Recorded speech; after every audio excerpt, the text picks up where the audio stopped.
Bonsoir et bienvenue dans 28 minutes. Au sommaire, la crise migratoire. Une photo a fait le tour de l'Europe hier et relance le débat sur la gestion de l'afflux de migrants. Cette photo, la voici, des flots humains sur les routes de Slovénie, encadrés par la police montée en arrière-plan des opinions publiques qui grondent ou qui s'effraient. Les dispositifs de répartition élaborés par l'Union européenne ne fonctionnent pas. Pourquoi? Quelle solution de rechange? Nous en débattrons, mais tout d'abord, nous recevons en exclusivité le titan de l'art contemporain qui transmue le plomb et la ferraille en or, Anselm Kiefer, vulcain sorti de ses forges, à l'occasion d'une exposition monumentale et étrangement intimiste à la BNF. C'est juste après l'empreinte digitale de Marc-Antoine de Porrette. En tapant Anselm Kiefer sur internet, on découvre que vous êtes né à Donaueschingen, une ville allemande de 20 000 habitants située entre la Forêt-Noire et le lac de Constance. Un lieu où le Danube prend sa source et où un plasticien contemporain prend son influence, vous. Avant de devenir l'un des artistes allemands les plus importants depuis la Seconde Guerre mondiale, vous effectuez votre première expédition esthétique en 1969. Des photos de vous faisant le salut nazi dans les grandes villes d'Europe, une démarche pour éveiller les consciences et un acte fondateur. Vous le dites vous-même, l'histoire pour moi est un matériau comme le paysage ou la couleur. Un passé, une mythologie que vous mêlez à la matière, le sable, le plomb, la suie, la salive, la craie, les cheveux, la cendre et les briques. Ces briques qui remplaçaient vos jouets quand vous n'étiez qu'un enfant, celles que vous ramassiez dans les décombres autour de votre maison pour ériger déjà des constructions. Autant de couleurs de la catastrophe, de la destruction et du désastre. Vous vous interrogez sur l'identité allemande, mais aussi sur la physique quantique, le mysticisme et les écrits de la Kabbale, la tradition ésotérique du judaïsme. Mais le cœur de votre travail se trouve dans les livres. Des exemplaires de toutes les formes et de toutes les tailles, des œuvres exposées à la Bibliothèque nationale de France. 40 ans d'art aux confins de la poésie et du spirituel. Tel un ouvrier du temps qui passe, Anselm Kiefer, vous sculptez votre œuvre à la manière de la Trimurti, la trinité hindoue, autour de la création, de la préservation et de la destruction. Avec le désespoir de ne jamais retrouver l'origine. Bonsoir Nadia. Bonsoir Elisabeth. Bonsoir Arnaud Le Parmentier. Bonsoir Anselm Kiefer. Bonsoir. On est ravis de vous accueillir. Vous disiez ça va vite, hein? Ah oui, c'est tellement mutilé. Mais il faut passer en revue 50 ans de création artistique. C'est même pas un mosaïque, c'est une fragmentation, un train qui passe à grande vitesse. Oui. Quand même, on s'arrête donc sur cette exposition qui a démarré à la BNF, l'alchimie du livre. Vous avez fabriqué quelque chose comme 1 millier de livres, des livres uniques dans votre vie. Oui. Et le premier... c'est peut-être le plus émouvant, c'est un livre que vous avez fait à l'âge de 8 ans, avec du papier et une pomme de terre. J'ai re-raconté des histoires et j'ai les illustrées. Oui. Et... Marouf le cordonnier, c'est ça? Oui, mais j'ai donné un nombre à ce livre, c'était 46. Je voulais prétendre, j'ai déjà fait 45. 46 livres et vous aviez 9 ans. Pourquoi faites-vous inlassablement des livres matière, des livres comme des nefs? C'est pour matérialiser le temps qui passe, Anselm Kiefer? Non, je ne fais pas les livres seulement avec de matière, j'écris aussi. Et j'étais toujours dans un combat affreux si je devrais être écrivain ou artiste. Et finalement, c'est la matière qui a gagné, plus que la parole? On ne peut pas dire la matière a gagné. On peut dire que j'ai décidé, parce qu'on peut faire qu'une chose dans la vie. Et je ne sais pas si vous avez lu encore une fois ce que Picasso a écrit, alors il était mieux en peintre. Parmi les livres, énormément de livres en plomb. Pour la petite histoire, vous avez racheté la toiture d'une église en Allemagne. Ouais. Ces livres en plomb, pour certains, sont tellement lourds qu'on ne peut pas les ouvrir. Ils sont quasiment scellés. Est-ce que ça veut dire que le sens secret doit demeurer scellé et inaccessible et que le livre devient une sorte de tentation tantalienne? Oui, il y a des secrets. Ouais. Pas tous les livres on ne peut pas ouvrir. La plupart des livres on peut ouvrir, on peut les lire. Mais il y a aussi des secrets. Et vous savez, il y a le conte de les apprentis de Seyss. C'est un poème de Schiller où ils ont devant un rideau et c'est défendu d'aller derrière le rideau. Mais un scolaire est allé derrière, il est revenu complètement fou, complètement désaxé, on peut dire. Désaxé. Et alors... le sens peut tuer. Il y a des secrets. Parfois. Il y a des secrets. Est-ce que derrière le secret, il y a des impossibilités? Si vous citez Adorno, écrire un poème après Auschwitz, c'est barbare. Est-ce que vous êtes trouvé devant l'impossibilité d'écrire et vous êtes obligé de trouver un moyen autre, Oui, déjà, je suis plus tard que Adorno. Et, mais ça me faisait beaucoup de peine. Alors, quand j'étais à l'école des arts, je suis allé à travers tous les ateliers, j'ai dit stoppez à peindre. C'est dans les années 60. Et après, j'ai repris quand même. C'est-à-dire, ça veut dire que après Auschwitz, on ne peut plus utiliser de forme classique. C'est-à-dire qu'il faut réinventer et utiliser d'autres formes. C'est ça que vous voulez dire? C'est ça qui vous a habité? Non, non, c'est un peu différemment. D'abord, j'ai cru qu'à Auschwitz, c'est... Alors, j'étais obsédé par ça. Vous êtes né en 1945, hein, un mois avant la fin de la guerre. Oui, oui. Alors d'abord, je n'ai pas connu. Oui. Dans l'école, on n'a pas vraiment traité ce sujet. Après, quand je l'ai connu, j'ai été complètement... Traumatisé. Traumatisé. Mais si on continue, on voit que ça ne stoppe pas. Ça ne stoppe pas au monde. Parce qu'il y a un musée à Londres, c'est le Imperial War Museum. Et c'est très bien. C'est très bien fait. Il y a tout le Holocauste, et c'est très bien fait.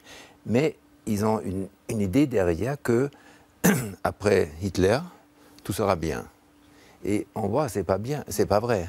Le monde est mal construit, ou les hommes sont mal construits. Il y a quelque chose qui ne va pas dans la tête des hommes.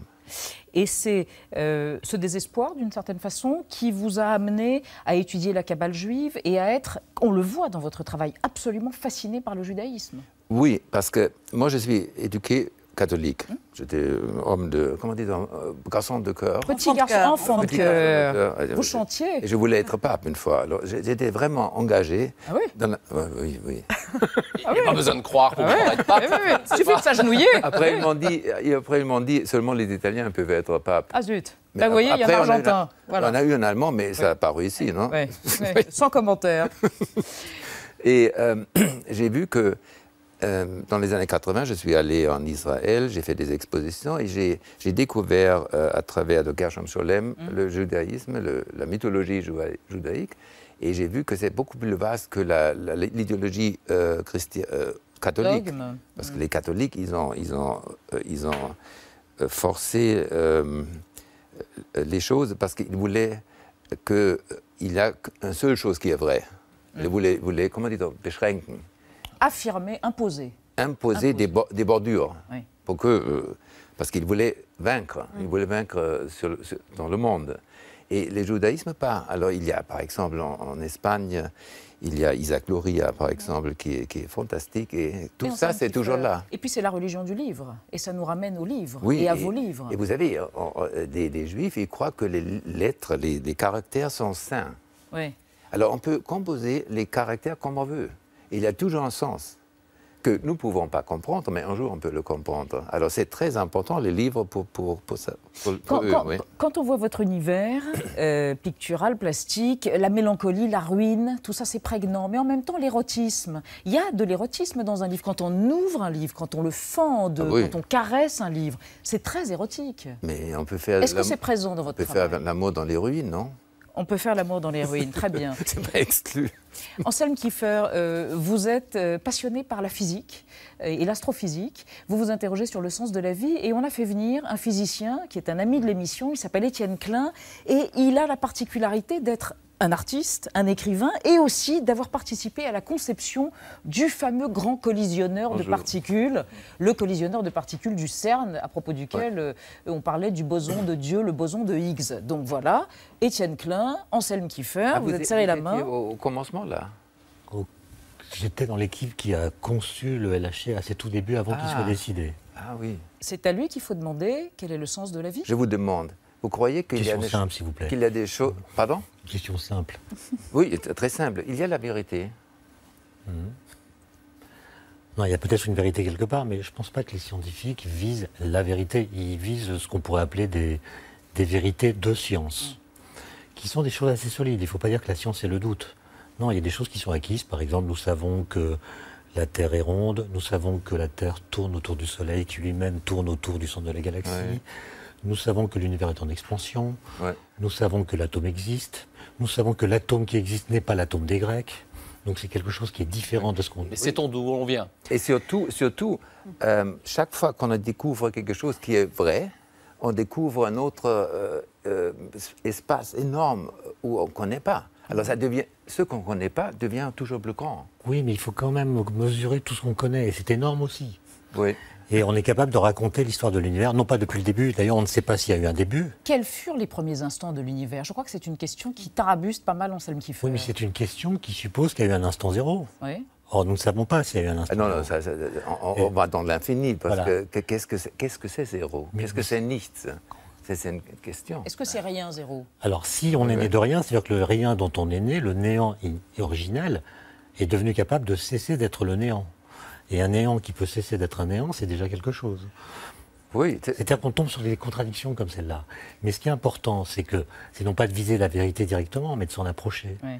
Or, le présent, n'importe quel morceau d'espace-temps dans le présent, contient des ruines du passé. C'est-à-dire que si on fait une collision de particules à haute énergie dans un petit volume d'espace-temps, maintenant, on recrée les conditions de l'univers primordial. Et comme nous pensons que les lois physiques n'ont pas changé, nous voyons se dérouler dans le présent les phénomènes qui se déroulaient dans le passé. Dans une interview il y a quelques années, Anselm Kiefer a dit « Je crois que j'ai une mémoire qui remonte jusqu'au temps des dinosaures ». Est-ce que c'est possible? Oui. Est-ce que c'est possible? Mais c'est rien du tout, ça. C'est 60 oui. millions d'années. Ah oui, une paille. On peut faire oui, plus oui, encore. oui, non, je oui. voulais dire, on commence là. À mon avis, il peut mieux faire. Peut mieux faire, petit bras. Oui, les cellules, ils ont une mémoire, vous savez. Une dernière question à tous les deux. Un poète allemand que vous aimez beaucoup, Rilke, a dit « Le beau, c'est le commencement du terrible Oui. ». Qu'est-ce que vous en pensez, tous les deux? Ah oui, c'est clair, parce que si vous peignez, si vous travaillez sur une chose qui est Oui. le plus affreux, vraiment le plus affreux, après c'est beau. Vous ne pouvez pas éviter, c'est pas possible.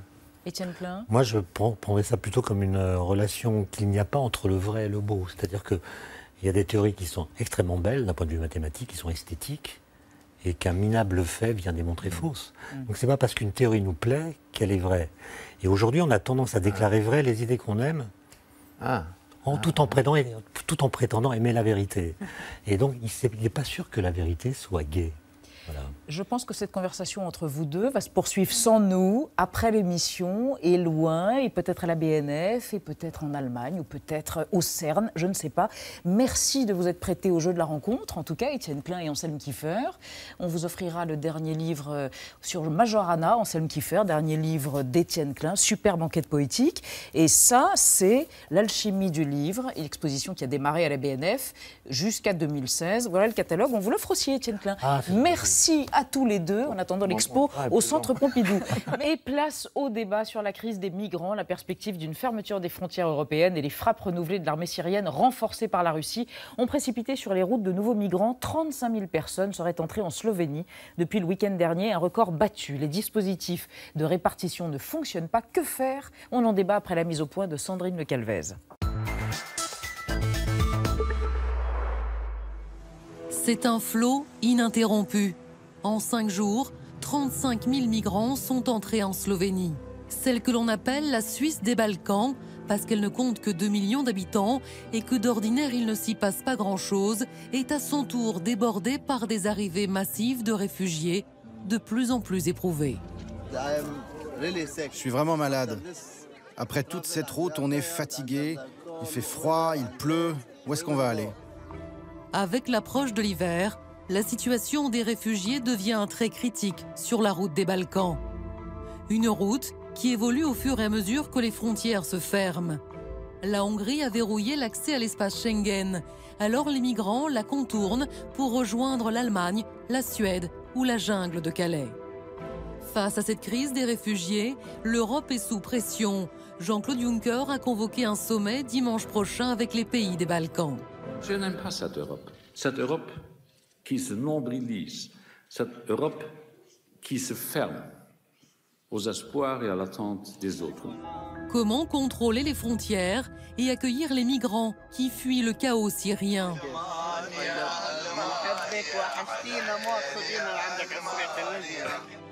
Un défi, un casse-tête pour des Européens divisés.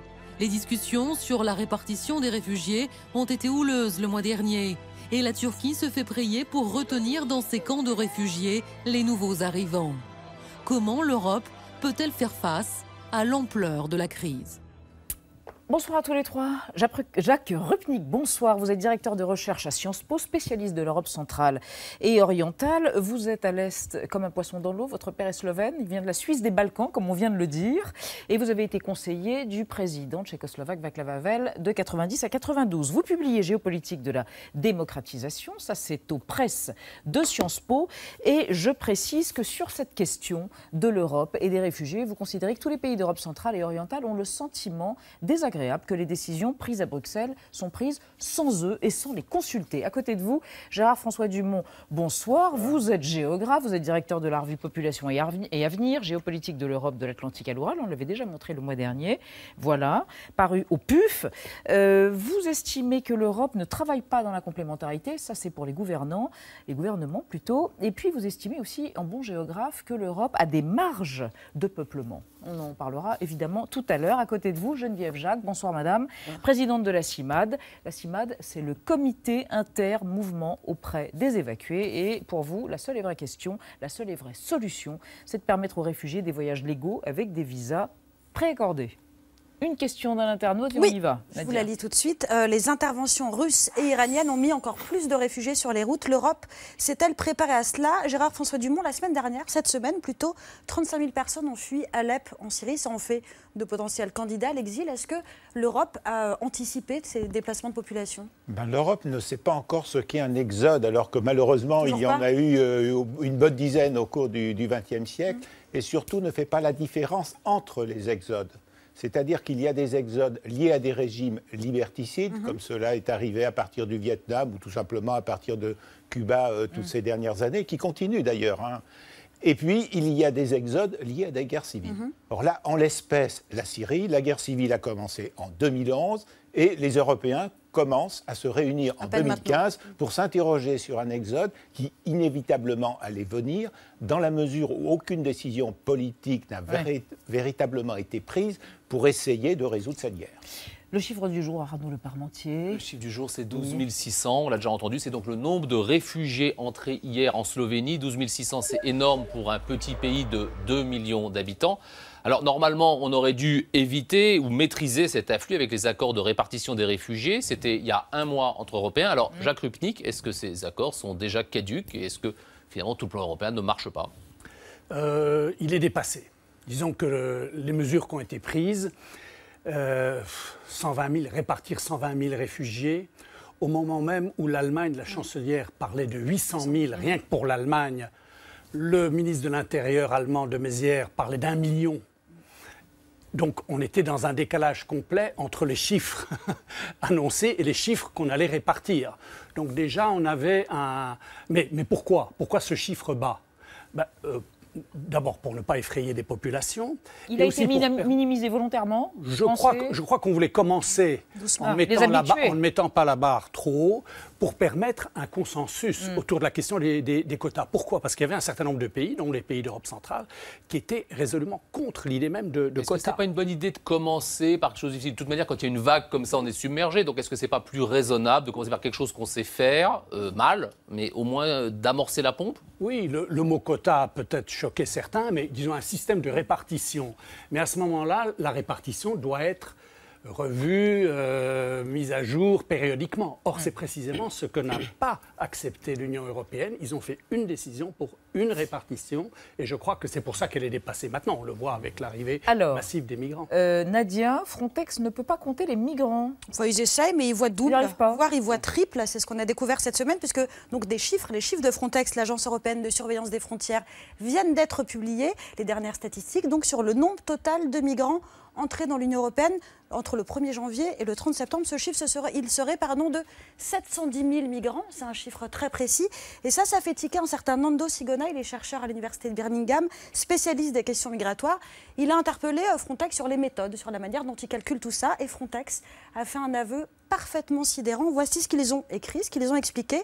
Nos bilans mensuels incluent tous les franchissements de frontières extérieures de l'Union européenne. Les personnes arrivant en Grèce seront de nouveau comptées si elles entrent en Hongrie. Ça veut dire quoi? Tout simplement qu'un même migrant peut être compté 2 fois, voire 3 fois, s'il est passé par la Grèce, la Hongrie, puis par la Croatie. Geneviève Jacques, comment est-ce qu'on peut prendre en charge ces migrants si on est incapable de les compter? Qu'est-ce qui se passe du côté de Frontex? Il se passe que Frontex a rempli des fonctions qui ne sont pas tout à fait les siennes. Il a une fonction de surveillance. Maintenant, on lui fait une fonction de comptabilité et puis de sauvetage en mer. Mais il y a aussi l'utilisation irresponsable, on peut dire, hein, de chiffres qui font peur. Et qui peuvent être instrumentalisés politiquement. Et qui sont instrumentalisés, d'autant plus qu'on voit tous les jours arriver dans son salon des vagues de réfugiés. On donne des chiffres énormes. Vous avez un chiffre, vous? Une estimation? Parce que entre le million et les 120 000, c'est quoi votre chiffre? Moi, je ferais davantage confiance aux Nations Unies. Qui disent 643 000. Ce qui est déjà... Arrivé depuis quand? Au cours de l'année 75. Ce qui en fait déjà le plus grand exode depuis la Deuxième Guerre mondiale. Mais la manipulation de ces chiffres ne fait que renforcer, et qui ne s'accompagne pas d'une explication surtout, ne fait que renforcer ce sentiment de peur et d'invasion. Parce que quand on parle de quotas, il s'agit d'êtres humains, hein, et il s'agit de l'accueil. Et l'accueil, c'est pas simplement de dire, voilà, on ouvre pourtant, il s'agit de préparer une société à l'accueil. Et là, non seulement les gouvernements ne se mettent pas d'accord sur des chiffres, mais encore moins sur la préparation des sociétés. S'il n'y a pas de quota, Jacques Rupnik par exemple, s'il n'y a pas de quota, tout le monde va en Allemagne. Donc il faut bien des quotas. Sinon, c'est pas européen du tout. L'Allemagne est le seul pays qui a dit, vous êtes bienvenus, il y a du travail. Mais est-ce que c'est le seul pays? Vous dites l'Europe a des marges de peuplement. L'Europe a des marges de peuplement, puisqu'il n'y a pas uniquement l'Allemagne dont la population active diminue. Et il faut tout simplement rappeler que nous avons à peu près 5 millions de réfugiés entre la Turquie, la Jordanie et le Liban, qui sont 3 pays qui, ensemble, sont quand même moins riches que les 28 pays de l'Union européenne. Le vrai problème, c'est la méthode qui a été utilisée. Et donc cette méthode, elle est mauvaise, la preuve, elle n'arrive pas à des résultats souhaitables. Et ce qu'il fallait mettre en œuvre dès 2011, c'était une méthode de réémigration. C'est-à-dire pour des personnes qui étaient au Liban ou en Jordanie ou en Turquie, leur proposer de les accueillir, ce qui en plus aurait complètement contourné les passeurs qui profitent du système. Avec néanmoins une difficulté, c'est que la Turquie est un trou noir. Le Haut-Commissariat aux réfugiés... Qu'est-ce que ça veut dire, la Turquie est un trou noir? Eh bien, ça veut dire que le Haut-Commissariat aux réfugiés ne peut pas aller en Turquie. Et même de nombreuses ONG sont interdites en Turquie. Donc on ne sait pas ce qui se passe en Turquie. On ne peut pas savoir combien il y a de réfugiés en Turquie. On ne peut pas savoir non plus les moyens que la Turquie met. Ce qu'on sait, c'est qu'ils n'ont pas le droit de travailler en Turquie. Alors, on va revenir en Turquie plus tard. Ce qu'on sait à propos de la Hongrie, cette fois-ci, c'est qu'il y a quelqu'un qui semble relativement xénophobe à la tête du pays, qui s'appelle Viktor Orban. Il a tombé le masque en mai dernier avec un référendum très xénophobe qui associait migration, terrorisme et menaces sur la vie de ses concitoyens, les Hongrois. Il a fait pire depuis, comme le prouve Thibault Nolte. Regardez, c'est bang bang. Ils sont au centre de l'histoire et méritent forcément quelques déboires. Alors que 35 000 Syriens ont fui la région d'Alep ces derniers jours, la Hongrie vient de fermer sa frontière avec la Croatie. Alors faut-il emmurer Viktor Orban? Viktor Orban est Premier ministre de Hongrie pour la seconde fois. Pour évoquer son régime politique, on parle de démocrature. Il admire Poutine et Erdogan, vante la Chine, autant qu'il méprise l'Europe et ses démocraties libérales mollasses. Mais sa phobie favorite est l'islam. Dans sa bouche, l'islam est un corpus de règles d'un autre monde, dont les fidèles ne frappent pas à notre porte, mais l'enfoncent sur nous. L'ancien paysan chevelu, barbu, le juriste passé par Oxford, l'anti-soviétique primaire, dégoise son xénophobisme cocaïné à dose de cheval. Viktor vomit aussi les banques, les clodos, la justice, la presse ou les chômeurs qu'il a obligés à construire sa frontière de barbelés avec la Serbie sous la menace de les priver d'alloc. Pas de bras. Son rideau de fer 2.0, protégé par des militaires autorisés à tirer, est le climax de sa croisade pour sauver l'Europe chrétienne et la Hongrie millénaire. Vive la pureté magyare, honni soit les gueux de Mésopotamie que le féodal Victor promet à la poix bouillante. Et tant pis pour la dépression démographique, tant pis pour le non-financement des retraites que causeront un taux de natalité ridicule de 1,3 enfants par Hongroise. Bienvenue en Orbanistan, paradis pour vieux chrétiens pauvres et seuls. Merci Thibault Nolte. Nuancé, non? Écoutez, alors, Jacques Rupnik, moi, il y a quelque chose que je ne comprends pas. on passe notre temps à dire qu'il faut garder les frontières de l'Europe, on reproche aux Italiens, aux Grecs de ne pas garder les frontières de l'Europe, et quand c'est les Hongrois qui le font, on leur tombe à bras raccourcis dessus. Alors il y a quoi? Il y a 2 poids, 2 mesures contre les Européens de l'Est? Qu'est-ce qui se passe? C'est vrai que l'argument de la Hongrie, c'est de dire nous nous protégeons parce que nous sommes censés être la frontière de l'Union européenne. Le rempart. Ça fait partie le rempart. Et donc, nous faisons notre travail. Soyez en passant, nous gardons les passages frontaliers ouverts. La clôture, elle concerne la race campagne. Et donc, en gros, le discours... Bon, il est virulent et musclé. Attention, nous sommes le rempart de la civilisation chrétienne face aux hordes du Moyen-Orient, musulmans qui arrivent, etc. Le discours est abject, mais le problème qu'il pose, c'est que Schengen a implosé. Et Schengen a implosé en Grèce, déjà, et il a implosé une deuxième fois quand Mme Merkel a dit « Écoutez, il y en a trop, alors... allons-y. » Si on revient sur les Européens de l'Est, est-ce qu'on leur fait un mauvais procès ou est-ce qu'on a raison de dire finalement on leur a ouvert les bras quand le rideau de fer est tombé il y a 25 ans et là ils ne veulent pas prendre leur part? Alors c'est vrai qu'ils se sont mis d'accord au début septembre, les 4 pays de Visegrad, c'est-à-dire Pologne, Hongrie, République tchèque, Slovaquie, sur le refus des quotas. Donc là, déjà, ils se mettaient, en quelque sorte, en porte-à-faux par rapport à la politique qui était proposée par la Commission européenne.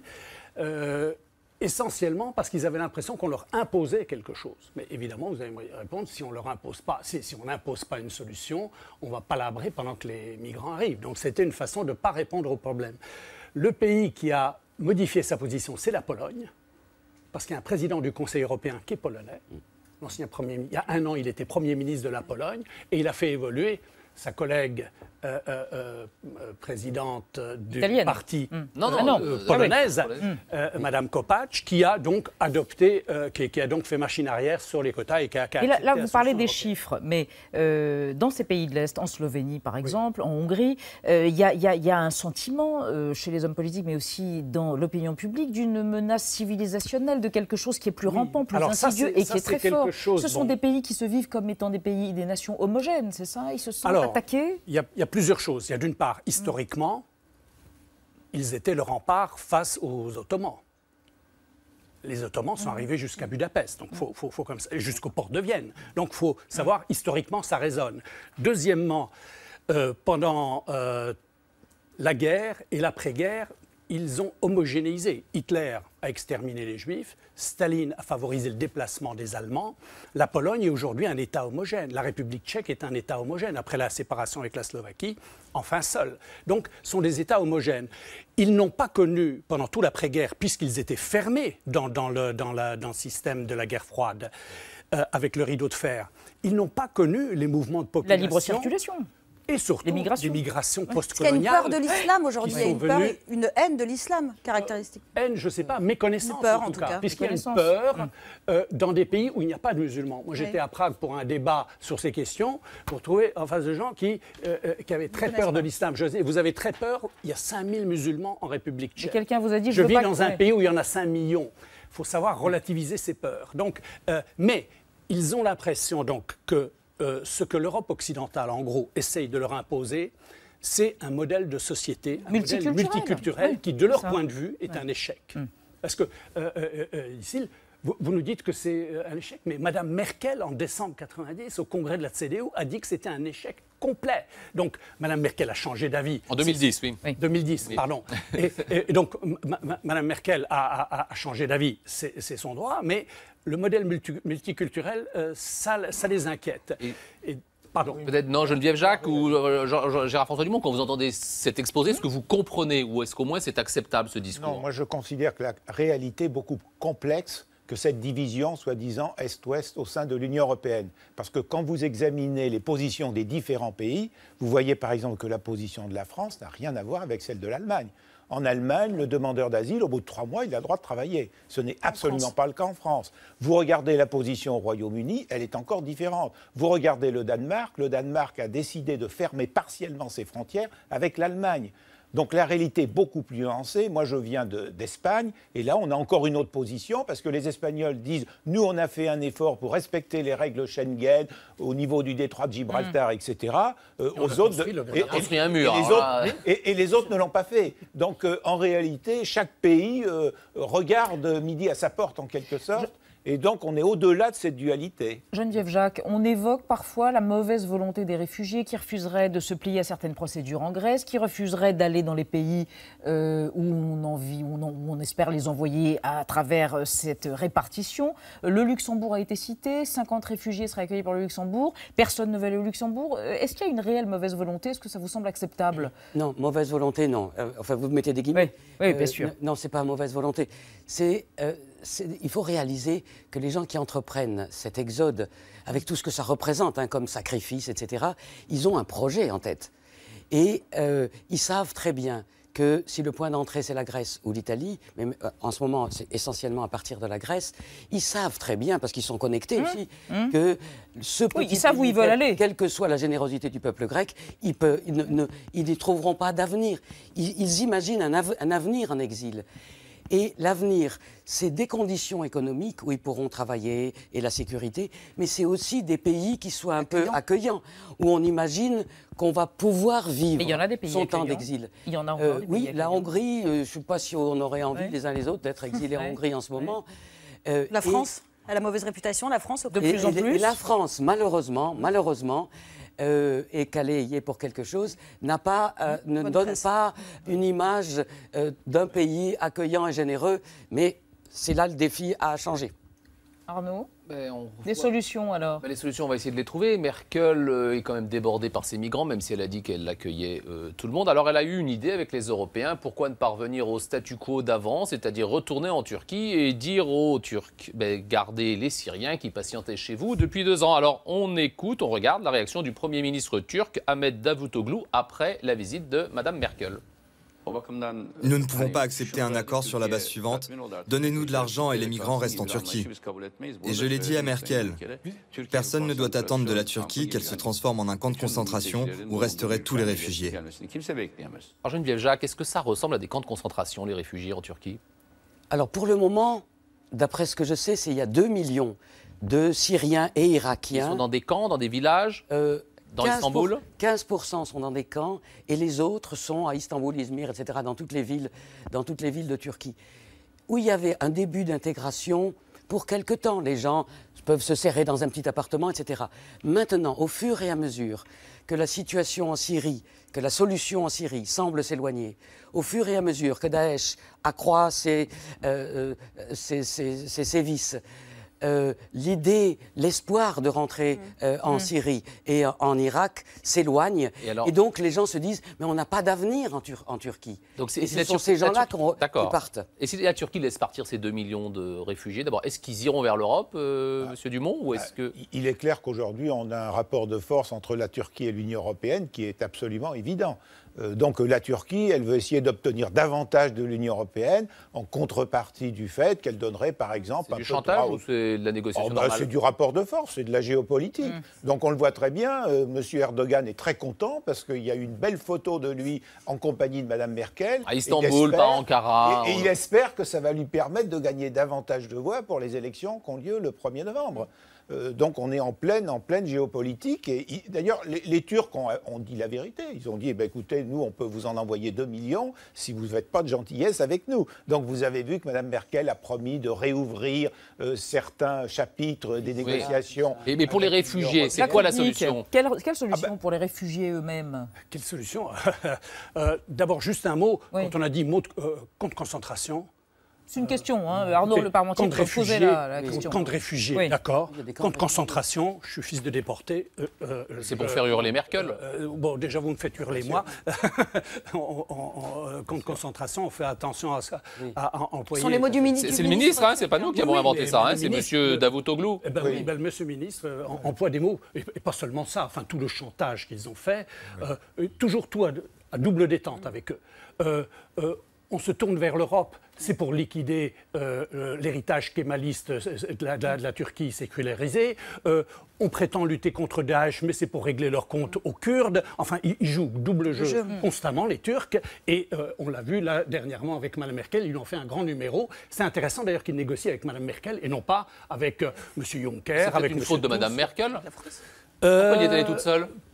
Voilà, je pense qu'elle est maintenant, qu'elle a un leadership européen suffisant et je crois elle a raison de le penser. Elle est la puissance dominante en Europe. Mais pour en revenir aux solutions, alors, bon, pour laisser la Turquie sauter. Les solutions, si j'en avais... Il y a un mini-sommet dimanche. Hein, donc, alors, effectivement, il y a des solutions immédiates, ce qu'on appelle les hotspots, c'est-à-dire qu'il y a des lieux où les migrants peuvent arriver, où ils sont traités. C'est des centres de tri, en fait. Ce sont des centres de tri. Appelez ça comme vous voulez, mais à nouveau, il faut faire attention de ne pas glisser dans le centre de tri. Vous n'êtes pas d'accord du tout avec les centres de tri?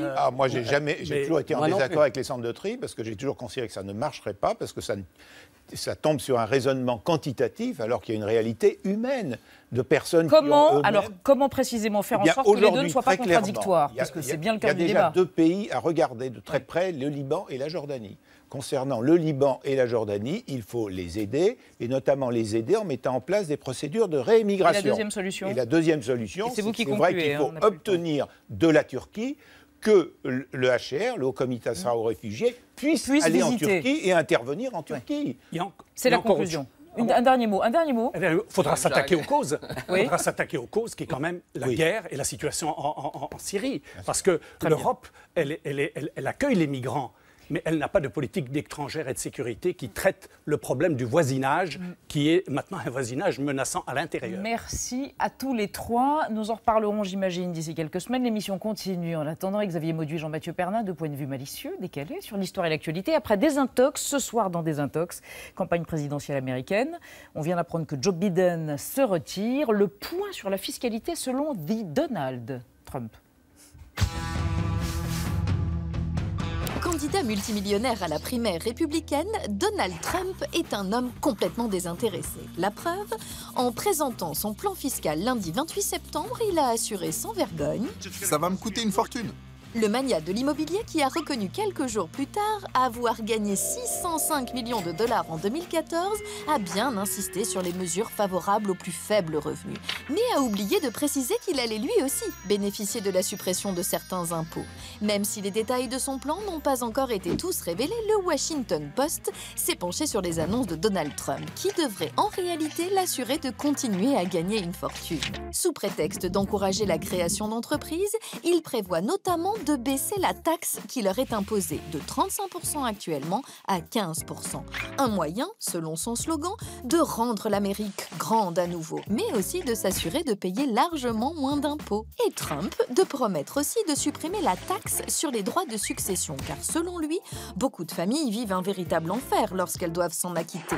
Faux, rétorque le Washington Post, qui rappelle que le Congrès a voté de nombreux abattements sur la question ces dernières années. Sous le système actuel, en cas de décès de Donald Trump, sa famille ne serait pas exonérée d'impôts et les modifications qu'il propose d'apporter seraient une véritable aubaine pour ses héritiers. Bref, le plan proposé par le candidat républicain ne devrait pas lui coûter une fortune, plutôt lui permettre de conserver la sienne.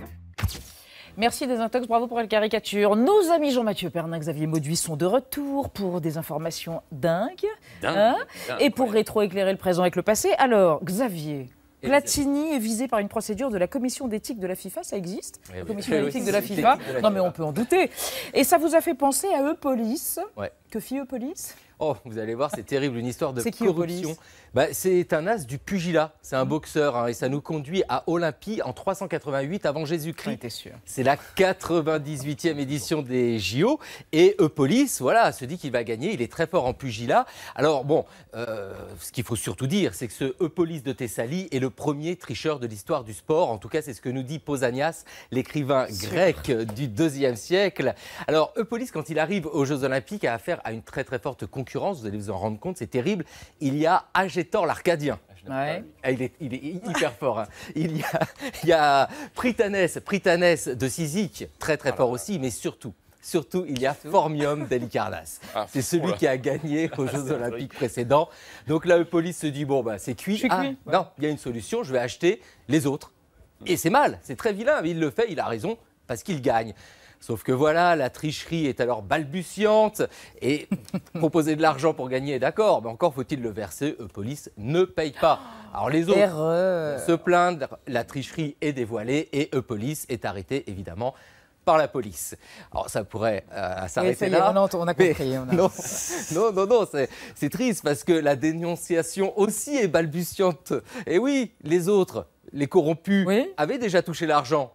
Donc ils sont aussi condamnés. Terrible. Tout le monde doit payer une grosse somme aux organisateurs des Jeux Olympiques qui ne se mettent pas l'argent dans la poche. Non, ils construisent des grosses statues de Zeus en bronze, magnifiques. Il faut croire que la corruption aussi est balbutiante. Alors pour terminer, on est sur Arte, nous parlons de sport et c'est très bien. Nous savons qu'un esprit sain a besoin d'un corps sain. Pour cela, c'est très simple. Il suffit d'adapter ses activités physiques à nos occupations quotidiennes. Moi, vous savez, quand je fais mon meilleur exercice... Non. En lisant, mais je veux pas tout Vous allez voir. Le fait de lire, c'est pour ça d'ailleurs que je... Le fait de lire, le fait de tourner les pages d'un livre. Regardez le travail que ça fait faire à l'épaule. Regardez, comme ça dégage bien l'épaule. Faut même que je fasse attention parce que mon épaule droite aurait tendance à être plus développée que la gauche. Un tandem en miroir, je vous signale. C'est terrible. Porteur à la moustache. On a des épaules magnifiques. Ah ouais. Non mais vous avez des idées reçues sur Arte. On va en reparler pour janvier. Je ne suis pas sûre. Jean-Mathieu Pernin, on va parler de Lego. Oui. Non pas le tout à Lego, mais la maison Lego. Exactement. Parce que voilà, si vous regardez cette émission avec vos enfants, moi j'ai juste un conseil à vous donner. Faites-les sortir de la pièce, qu'ils rentrent dans leur chambre, coulez une chape de béton autour de la porte de leur chambre et faites-la garder par des pitbulls affamés. Car ce que je vais vous annoncer là, c'est le cauchemar de tous les parents. Il n'y aura peut-être pas de Lego à Noël. Ah non. Voilà. Désolé, excusez-moi, non, parce que ça c'est bon. Voilà, c'est mon enfant qui traîne dans le coin à chaque fois. Voilà, c'est un drame.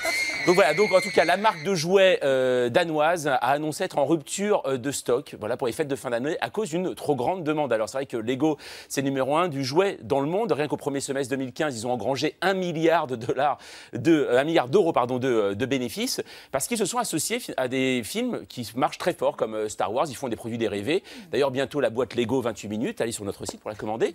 Donc c'est la pénurie en fait de Lego. Mais ça interroge beaucoup de gens parce que tout le monde se dit mais c'est étonnant quand même qu'une marque aussi puissante que Lego gère aussi mal ses stocks à 2 mois de Noël où elle fait 60% de ses bénéfices. En fait, ça veut dire que Lego aurait peut-être succombé à ce qu'on appelle le marketing du manque. Voilà, parce qu'aujourd'hui on fait aussi de l'argent grâce à la pénurie et ça, par exemple, Apple est très fort pour ça. L'idée c'est voilà, on crée un objet. On dit qu'il y en a très peu, et à ce moment-là, les fans deviennent hystériques d'un objet qu'ils ne possèdent pas encore, et là, ils se précipitent, et ça fait des files d'attente gigantesques, et la marque peut dire, regardez comme c'est utile pour votre quotidien, la preuve, tout le monde s'y précipite. Alors Apple n'est pas la seule marque, Dior fait ça pour certains parfums, Nike pour des chaussures, et peut-être Lego bientôt pour les petits bonhommes jaunes. Alors si vous voulez être sûr de faire plaisir à Noël prochain, dites que les cadeaux sont en rupture de stock. Un DVD d'Arte, ça marchera très bien. Exactement. Pas encore lui. Voilà, non, il faut qu'il rentre, je suis désolé. Non, Elisabeth, voilà. Chape de plomb, voilà, il tout de suite. Exactement, voilà. Marteau. Merci tous les deux. Merci donc Jean Poiret et Michel Serrault. Il faudra mettre une moustache, nous coller ça rapidement d'ici lundi. 28 minutes est terminé. À suivre, qu'est-ce qui sous-tend la soutane? Ce soir, c'est irrévocable. Les 2 derniers épisodes de la série Ainsi soit-il. Mais consolation, à minuit 30, Le couvent de la bête sacrée. Non mais c'est vrai, un film culte japonais de la non-sploitation. Un sous-genre des années 70, c'est du Z, dévêtu, totalement sadien, avec des nonnes outragées qui en redemandent. À demain 20h05 avec le club. Bis Morgan.